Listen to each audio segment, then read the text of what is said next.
এবারে যে ছবি দেখাবো, নির্মল ঘোষকে আদালতে তোলার আগেই খড়দা থানায় অভয়ের বাবা।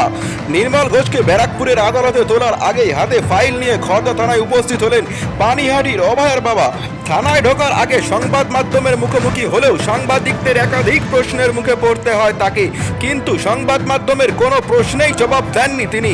ক্যামেরার সামনে একটি কথাও না বলে নীরবে থানার ভেতরে চলে যান অভয়ের বাবা।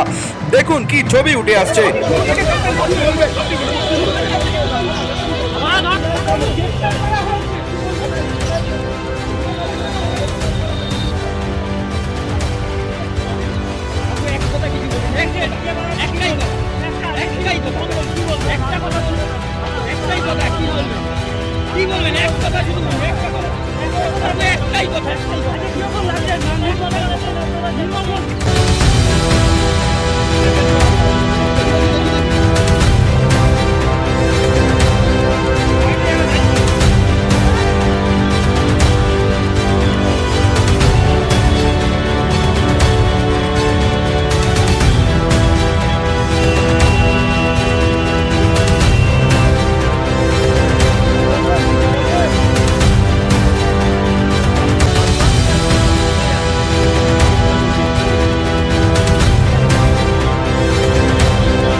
আরও জানতে লাইক বাটনটিতে প্রেস করুন, নিচের সাবস্ক্রাইব বাটনটিতে ক্লিক করুন, বেল নোটিফিকেশানটিকে অলে সেট করুন।